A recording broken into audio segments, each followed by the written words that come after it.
Parents often seek out professionals for expensive tests on their children, so they can learn early on which path to push their newborn mage toward. In this world, conjurers have the innate advantage of being able to manifest and manipulate the element of their affinity right from the start. On the other hand, augmenters have a more subtle affinity for elements, with actual manifestation of the elements coming only after they've crossed a certain threshold. For his father, who had been fighting and training hard since an early age without formal training, it took him until the orange core stage to turn his explosive mana usage into actual fire. But from the world Arthur has come from, elements weren't something you were born with. They were a path one took willingly. You see, talent played a large part in it, but since no one was restricted to just one affinity, hard work also played a significant role. So for Arthur, who had so many advantages after coming to this world, has learned a trick or two as well. My guy also releases this crackling power he has under his sleeve. As both contestants stand face to face, ready to give it their all, Vincent is left with his jaw hanging. The fact that Arthur is a deviant is a feat in itself. Even his father, who was full of confidence just moments ago, seems to have taken a hit after witnessing this.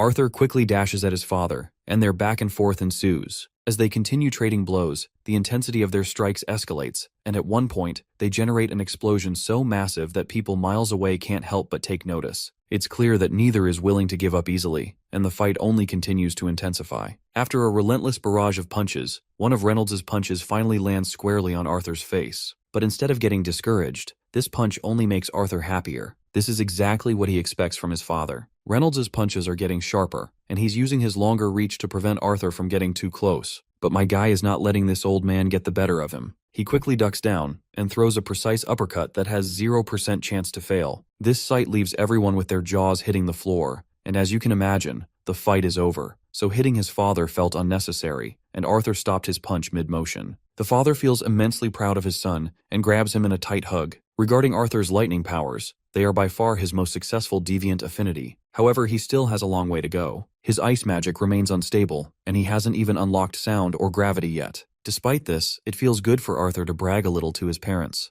Vincent, on the other hand, is completely exhausted. All this is far too much for him to handle in one day. Later, both families gather for dinner together, and Reynolds is still absolutely smitten with his son's prowess. He reminisces about how Arthur was only 3 years old when he awakened. Mrs. Helstea finds it shocking to hear that Arthur literally awakened at the age of 3. Alice then chimes in and further reveals that Arthur even blew up the entire house in the process. After everything Vincent had endured that day, he wasn't expecting to be overwhelmed even further. Yet here he is. Snapping out of his drunkard state, he suggests enrolling Arthur in Xyrus Academy. However, Arthur doesn't seem particularly thrilled by the idea. His father, too, is unsure about this decision. As far as Reynolds is concerned, Arthur is only 8, and Xyrus Academy is the most prestigious magic institution on the continent. Mrs. Helstea, however, supports her somewhat tipsy husband's suggestion. With Arthur's level of talent, she believes it would even be worthwhile for their family to sponsor him, so he wouldn't have to worry about tuition costs. But Alice firmly refuses to accept yet another favor, especially after all the Helstea family has already done for them. Vincent assures her that it wouldn't be a burden since he does a lot of business with the famed director of Xyrus Academy herself, and he can speak to her directly. That's when the man in question finally speaks up. He doesn't seem to appreciate the fact that everyone is discussing his future and making decisions for him without even asking for his input. Later, it's time for everyone to head to bed. Before going to sleep, both parents once again express how grateful they are that Arthur has returned.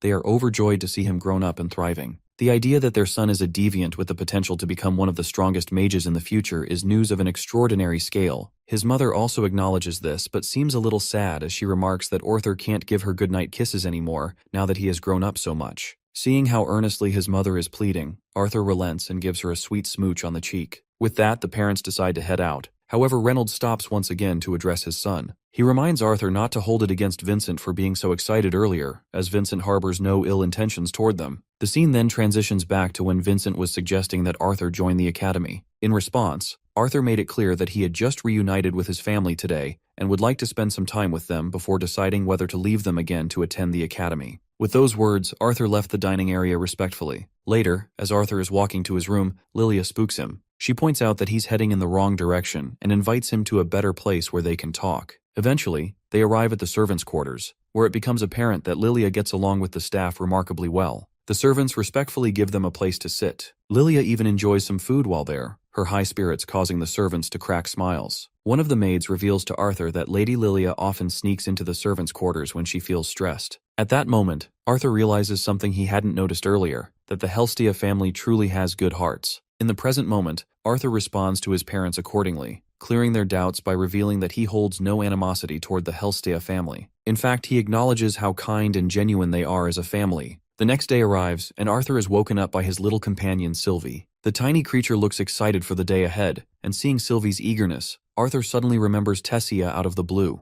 But he quickly snaps out of his melancholy when his nose catches a whiff of the foul odor Sylvie is giving off. Well, it seems like Arthur isn't the only one who's going to take a shower today. As soon as they approach the bathtub, the stinky Sylvie starts cowering at the sight of the water. A while later, both of them are freshened up. Just as they're done, someone knocks on the door, and it's Arthur's little sister, here to greet her big brother a good morning. Apparently their mother has promised to take both of them shopping today so they can bond and learn more about each other. The little one is already bouncing with excitement at the thought of spending time with her big brother. They race through the corridor toward the dining hall to join the family for breakfast. After a while, we find ourselves in the bustling marketplace, where merchants eagerly peddle their goods to passers-by. Arthur finds himself quite fascinated to finally see Xyrus City in person. The marketplace is filled with various intriguing items, and one particular shop catches his attention. This shop displays crystal balls and the mounted heads of monsters. Curious, Arthur asks his mother what kind of shop it is. Mrs. Helstea quickly explains that those crystal balls are known as beast cores. They are magical cores extracted from mana beasts and are used to enhance one's power.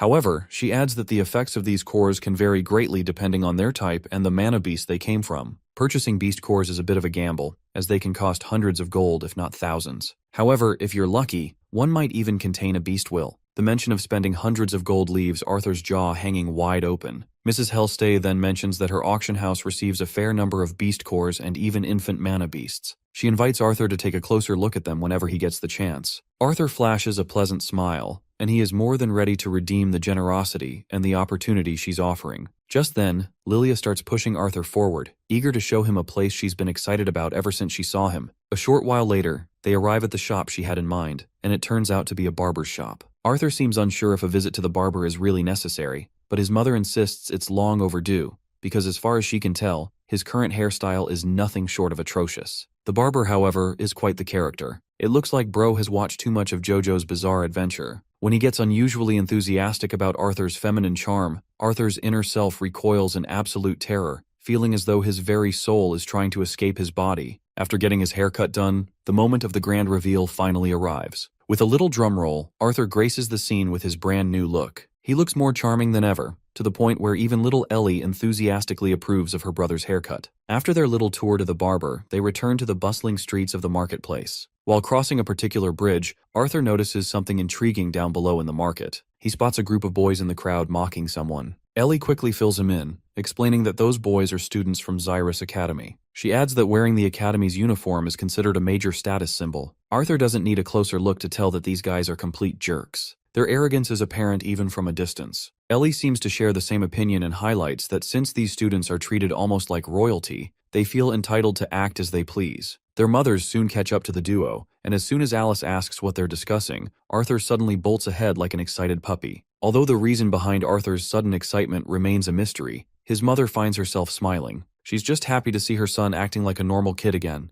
Mrs. Helstea also feels relieved to see him acting like a kid, especially after the dramatic events of the previous night that she still finds hard to forget. Later, they enter a shop fully equipped with an impressive array of weaponry and armor. While Arthur is enthusiastically checking every nook and cranny of the shop owner shows up and reminds him that this isn't the place for a kid to hang out. So, while asking him nicely, the owner suggests he better leave. There's also this cocky rich dipshit hanging around, feeling full of himself. He can't resist reminding Arthur that these aren't toys for a kid like him. This smug guy even dares to put a hand on Arthur's shoulder, but my guy just flings it off without a second thought, showing zero respect for a cocky sucker like him. After tossing out a sharp verbal jab, Arthur begins to walk away. But of course, this idiot can't stomach being humiliated by a kid, so he tries to make a comeback. Before this bastard can start flaunting his title or bragging about how rich and influential he is, Mrs. Helstea walks into the shop, and just like that, the cocky bastard is humbled. Mrs. Helstea recognizes the man as Agastus, from the branch family of House Ravenpour operates. She doesn't hold back and threatens to revoke his family's participation in the Helstea auction house if he doesn't back off. As soon as the bastard hears the threat, his knees buckle, and he starts begging like the cowardly dog he is. After that little scene in the shop, the group continues their tour through the town. Arthur expresses his gratitude to the lady, and she reciprocates, saying she was more afraid of what Arthur would do to that man. Meanwhile, a shady guy is keeping an eye on our family. his eyes particularly fixated on our little dragon fella. Finally, the dawn descends over the city of Xyrus, and the party returns to their mansion after their shopping spree. As they enter, the first thing they see is Vincent and Arthur's father, Reynolds, sitting together. It looks like Vincent had been waiting for Arthur to arrive, as he has a special guest who wants to meet him. It turns out to be Cynthia Goodsky, the founder and director of Xyrus Academy. She is genuinely pleased to meet Arthur in person, the boy Vincent has spoken so much about. Before we dive further, let's take a moment to appreciate the prestige of this institution.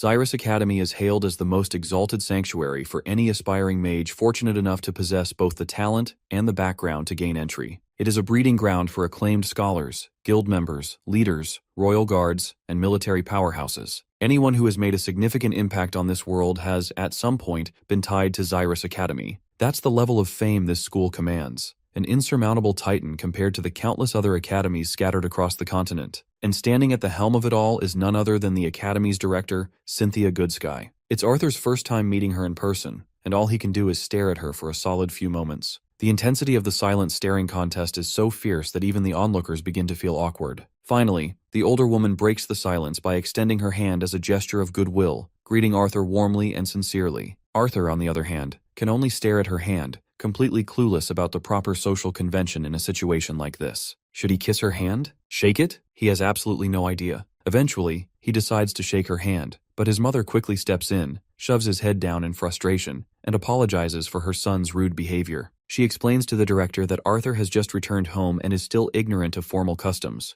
The woman, however, seems like a remarkably chill person. She doesn't mind at all. In fact, she's the one who apologizes for intruding unexpectedly. She admits that she couldn't refuse a favor from Vincent, given all his great efforts and contributions to Xyrus Academy. Meanwhile, we shift our focus to Lilia, standing quietly in the back with her mood noticeably sulking. It seems she isn't a fan of all the attention Arthur is getting, or perhaps she simply doesn't want him to leave for the academy like this. Regardless, we shift to this old hag, who reveals something intriguing, mentioning that it's not often she takes a trip to someone's house to visit a potential student. But Vincent had piqued her interest when he insisted that a prodigy of the highest caliber was currently staying in his home. She then turns to Mrs. Helsty and requests her to lead them to an open space so she can catch a glimpse of what this boy is capable of. Arthur, meanwhile, tries to bail out of the scene, making the excuse that he's hungry. Unfortunately for him, his mother doesn't allow him to act on that thought. Eventually, Vincent and Mrs. Helstia proceed to escort their esteemed guest to the mansion's beautifully paved courtyard. As for Arthur, it seems he wasn't lying. He really is hungry, and he looks even more defeated to see that he won't be able to eat dinner anytime soon. Little Sylvie, equally hungry, has no choice but to follow her papa, looking just as dejected about this whole ordeal. This is the moment when the old hag notices the little one, finding the mana beast quite adorable. She asks if it's his father's contracted beast. Arthur quickly clarifies that Sylvie is his bond, and that she hatched just a few months ago.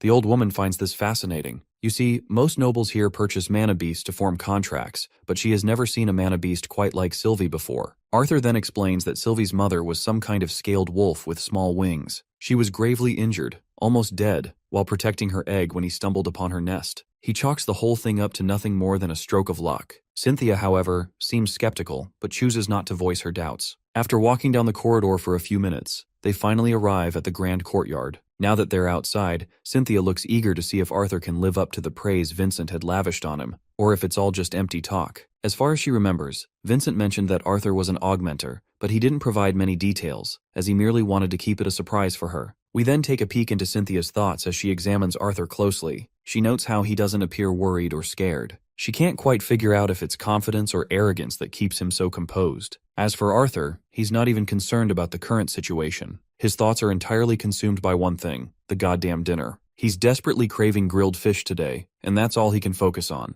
Meanwhile, Vincent looks quite smug as he confidently claims that Cynthia will definitely be shocked when Arthur shows her his fire and lightning magic. He's also relieved that Reynolds won't be able to burn down the courtyard again like last time. Before Arthur begins, Cynthia questions whether he doesn't plan to arm himself with a weapon at the very least. In response, Arthur casually remarks that he can tell she has no intention of using the wand at her waistband, so he'll go barehanded as well. This causes Cynthia to pause for a moment, realizing he's right, and her unexpected response makes her crack a smile. With that, they decide to begin the match. During his training with Virion, the explosive power of fire and the adaptive nature of water were the first key arts from Arthur's world to manifest as actual elements here. After that, the earth and wind-style martial arts techniques from his previous life also culminated, allowing him to control the mixture of internal and ambient mana to shape it into the desired effect. Unlike counters, these are the fundamental steps augmenters take to manifest an elemental attack. Of course, he faced some limitations due to his past knowledge. After mixing fire and earth spells together, Arthur kicks the ground beneath him, shattering it like it's nobody's business. Although Vincent expected Arthur to surprise everyone, he is still absolutely rocked to his core by the display. Among all the stunned onlookers, the proud sister and Sylvie are the only ones genuinely thrilled to see Arthur rocking the stage. With the next kick, he sends all that shattered debris at the lady. The lady smiles as she sees that this boy is indeed some good shit. She quickly blocks all of the debris. Arthur then braces himself, generating a massive blast from the ground that propels him forward. He breaks through the barrier of air surrounding her and attempts to strike her over the face, but she counters effortlessly, throwing him back with a burst of her power. Arthur quickly reacts, using earth and wind spells to conjure a floating stone that supports his body, preventing him from careening aimlessly. He grits his teeth, frustrated by how difficult it still is to use earth and wind spells simultaneously. Even after all his training with Virion,